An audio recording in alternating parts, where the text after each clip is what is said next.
બીજેપીના સૌથી સફળ અધ્યક્ષ, બીજેપી પાર્ટીને સફળતાના શિખરો સર કરાવનાર, મોદીની દરેક જીતની પાછળના મુકદ્દરના સિકંદર એવા રાજનીતિના ચાણક્ય ગણાતા અમિત શાહની સફળતા વિશે આજે આપણે સવિસ્તાર માહિતી મેળવીશું. તો દોસ્તો, કહાનીની શરૂઆત થાય છે મુંબઈથી, જ્યાં તારીખ 22 ઓક્ટોબર 1964ના રોજ અમિત શાહનો જન્મ હિન્દુ ગુજરાતી વાણિયા પરિવારમાં થયો. તેમના પિતાનું નામ અનિલચંદ્ર શાહ હતું, જેઓ ગુજરાતના માણસા શહેરમાં પીવીસી પાઇપ્સનો બિઝનેસ કરતા હતા. તેમનું ગામ પાટણ જિલ્લામાં છે. અમિત શાહે સ્કૂલનું શિક્ષણ મહેસાણામાં લીધું. આ પછી તેઓ અમદાવાદમાં રહેવા આવ્યા. અમદાવાદની CU શાહ સાયન્સ કોલેજથી બાયોકેમિસ્ટ્રીનું શિક્ષણ લીધું અને BScની ડિગ્રી પ્રાપ્ત કરીને તેઓ ગ્રેજ્યુએટ થયા. આ પછી તેઓ પિતાના પીવીસી પાઇપ્સના ધંધામાં મદદ કરવા લાગ્યા. આ ઉપરાંત તેઓ અમદાવાદની કોઓપરેટિવ બેંકમાં સ્ટોક બ્રોકરના રૂપમાં પણ કામ કરતા હતા. બાળપણથી જ અમિત શાહ રાષ્ટ્રીય સ્વયંસેવક સંઘથી જોડાયેલા હતા. અમદાવાદમાં કોલેજ કરતા તે દિવસોમાં તેઓ RSSના સ્વયંસેવક બની ચૂક્યા હતા. 1982ના અમદાવાદ RSS સર્કલના કારણે તેઓ પહેલી વખત નરેન્દ્ર મોદીને મળ્યા. તે સમયે નરેન્દ્ર મોદી RSSના પ્રચારક હતા, જેઓ શહેરના યુવાનોની ગતિવિધિઓ માટે કાર્યરત હતા. તો આમ અમિત શાહે RSSના એક વિદ્યાર્થીના રૂપમાં પોતાની રાજનીતિક જીવનની શરૂઆત કરી. આ પછી 1983માં અખિલ ભારતીય વિદ્યાર્થી પરિષદના સભ્ય બન્યા. નરેન્દ્ર મોદીના BJPના જોડાયાના એક વર્ષ પહેલાં જ 1986માં તેઓ BJPમાં જોડાયા. 1987માં પોતાની કામ કરવાની પ્રતિભાના દમ પર તેઓ ભારતીય જનતા યુવા મોરચાના સક્રિય કાર્યકર્તા બની ચૂક્યા હતા. આ પછી તેઓ ધીરે ધીરે યુવા મોરચાના મુખ્ય નેતા બન્યા અને વિવિધ પદો ઉપર પણ કામ કર્યું. આ ઉપરાંત 1991ના લોકસભાની ચૂંટણીમાં તેમણે લાલકૃષ્ણ અડવાણીની પણ ખૂબ જ મદદ કરી હતી. 1995માં BJPએ પહેલીવાર પોતાની સત્તા સ્થાપિત કરી અને એ સમયે કેશુભાઈ પટેલને રાજ્યના મુખ્યમંત્રી બનાવવામાં આવ્યા. એ સમયે પણ BJPની મુખ્ય વિરોધી પાર્ટી કોંગ્રેસ જ હતી, જેને ગુજરાતના ગ્રામીણ વિસ્તારોમાં પોતાની સત્તા બનાવી રાખી હતી. મોદી અને શાહે મળીને ગ્રામીણ વિસ્તારોમાં પણ BJPનો પ્રચાર પ્રસાર શરૂ કર્યો. આમની આ રણનીતિએ BJPએ ગુજરાતના બધા ક્ષેત્રોમાં પોતાના ઉમેદવાર બનાવી લીધા. આ પ્રકારે એમને 8000થી વધુ પ્રભાવશાળી ગ્રામીણ નેતાઓની સંખ્યા બનાવી દીધી, જે કોંગ્રેસને ધ્વસ્ત કરવા સક્ષમ હતી. આ પછી 1999માં અમિત શાહની નિયુક્તિ અમદાવાદ જિલ્લા સહકારી બેંકના અધ્યક્ષના રૂપમાં થઈ. આમ જોવા જઈએ તો ગુજરાતમાં ચૂંટણી મોટાભાગે વિવિધ જ્ઞાતિઓને ધ્યાનમાં રાખીને જીતવામાં આવે છે અને તે સમયે સહકારી બેંકો પર પટેલ અને ક્ષત્રિય જ્ઞાતિઓનું વર્ચસ્વ હતું. અમિત શાહે આ જ્ઞાતિઓના સંબંધિત ના હોવા છતાં ચૂંટણીમાં જીત મેળવી. આ સમયે બેંક ખોટના કારણે બંધ થવાની તૈયારીમાં હતી, કારણ કે બેંકને 36 કરોડથી વધુનું નુકસાન થયું હતું.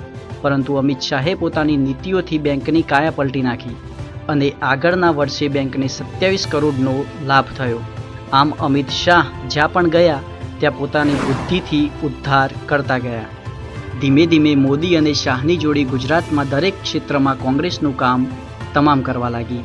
શંકરસિંહ વાઘેલા અને પાર્ટીના બીજા મુખ્ય નેતાઓએ જ્યારે ગુજરાત સરકારમાં મોદીનું મોટું થતું નામ અને કાર્યક્ષમતા જોઈને પાર્ટીને ફરિયાદ કરી, જેથી મોદીને રાજ્યમાંથી નીકાળીને દિલ્હીમાં પાર્ટીના મુખ્ય કાર્યાલયમાં મોકલી દેવાયા. એ સમયે એટલે કે 1995થી 2001 સુધી ગુજરાતમાં અમિત શાહ મોદીને જાણકારી આપનારા ઇન્ફોર્મર રહ્યા હતા. આ પછી 1997માં અમિત શાહ સરખેજ સીટથી MLA બન્યા. આ પછી 1998ની ચૂંટણીમાં પણ તેઓ પોતાની સીટ જીતવામાં સફળ રહ્યા. 2001માં ગુજરાતના મુખ્યમંત્રી કેશુભાઈ પટેલના સ્થાને નરેન્દ્ર મોદીનું નામ જાહેર કરવામાં આવ્યું અને મોદી ગુજરાતના CM બન્યા. 2002ની વિધાનસભા ચૂંટણીમાં ફરીથી અમિત શાહ સરખેજ સીટ પરથી જીત્યા. આ પછી 2007ની વિધાનસભા ચૂંટણીમાં પણ તેઓ ઓલ કેન્ડિડેટ્સમાં હાઈએસ્ટ વોટ માર્જિનથી જીત્યા હતા. ગુજરાતમાં નરેન્દ્ર મોદીના મુખ્યમંત્રીના સમયગાળામાં અમિત શાહ ગુજરાતના સૌથી પાવરફુલ લોકપ્રિય નેતાઓમાં ઓળખાવા લાગ્યા. 2002ની ચૂંટણી જીત્યા પછી મોદી સરકારના સૌથી યુવાન નેતા બન્યા, જેમની પાસે એકથી વધારે વિભાગો હોય. એક સમયે તેમની પાસે 12 વિભાગોની જવાબદારી હતી, જેમાં law and justice, home, prison, border security, civil defence, excise, transport, prohibition, home guard, ગ્રામ રક્ષક દળ, પોલીસ હાઉસિંગ, વગેરે વિભાગો હતા. આમ નરેન્દ્ર મોદીના ગુજરાતના મુખ્યમંત્રીની સફળતામાં અમિત શાહનો ખૂબ મોટો ફાળો રહ્યો છે. આ પછી 2014માં લોકસભા ઇલેક્શનમાં મોદીને જીતાડવાની જવાબદારી અમિત શાહે ઉઠાવી અને બીજેપી પાર્ટીના અધ્યક્ષ અમિત શાહને બનાવ્યા. આ ચૂંટણી જીતીને મોદી પ્રધાનમંત્રી બન્યા. પાર્ટીના અધ્યક્ષ બન્યા પછી અમિત શાહે બીજેપીમાં સદસ્ય અભિયાન શરૂ કર્યું અને માર્ચ 2015માં 100 મિલિયન પ્લસ સદસ્યોની સાથે બીજેપી દુનિયાની સૌથી મોટી પાર્ટી બની.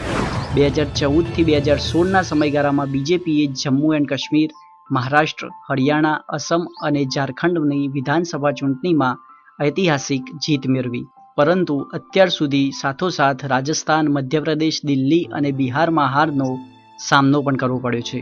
2017માં વિધાનસભા ચૂંટણીમાં ઉત્તરાખંડ અને ઉત્તર પ્રદેશમાં સફળતાપૂર્વક બીજેપીએ સત્તા સ્થાપિત કરી અને સાથોસાથ પૂર્વીય ભારતના રાજ્યોમાં પણ બીજેપીએ પોતાની જગ્યા સ્થાપવામાં સફળ રહી છે. કહેવામાં આવે છે કે મોદી અને અમિત શાહ જ્યારે સત્તાથી ખૂબ જ દૂર હતા, જ્યારે હોટલમાં તેઓ એકસાથે બેસતા હતા, હોટલમાં થયેલી એક એવી જ બેઠકમાં અમિત શાહે મોદીને કહ્યું હતું, નરેન્દ્રભાઈ, ભારતના પ્રધાનમંત્રી બનવા તૈયાર રહેજો. આ વાત પછી 10 વર્ષ પછી મોદી ગુજરાતના સીએમ અને 20 વર્ષ પછી મોદી દેશના પીએમ બન્યા. પરંતુ અમિત શાહની 90ની ભવિષ્યવાણી સાચી સાબિત થઈ. અમિત શાહના ચૂંટણીના રેકોર્ડની વાત કરીએ તો 1989થી અત્યાર સુધી અમિત શાહ લગભગ 28 જેટલી નાની મોટી ચૂંટણીઓ લડ્યા છે અને 2014થી અત્યાર સુધી લગભગ એક પણ ચૂંટણી તેઓ હાર્યા નથી. અત્યાર સુધી અમિત શાહે સરખેજથી 4 વખત જીત્યા છે અને 1 વખત નારણપુરાથી ચૂંટણી જીતી ચૂક્યા છે અને અત્યારે તેઓ રાજ્યસભાના સભ્ય પણ છે અને 2019ના આવનાર લોકસભા ચૂંટણીમાં ગાંધીનગરથી ચૂંટણી લડશે એવી સંભાવના છે. અમિત શાહની પર્સનલ લાઈફની વાત કરીએ તો તેમની પત્નીનું નામ સોનલ શાહ છે અને તેમના દીકરાનું નામ જય શાહ છે. તો દોસ્તો, અમિત શાહ જેઓ જન્મ્યા તો એક સંપૂર્ણ સુખી પરિવારમાં હતા, પણ તેમની રાજનીતિની શરૂઆત તો એક નાના સ્તરથી જ શરૂ થયેલી.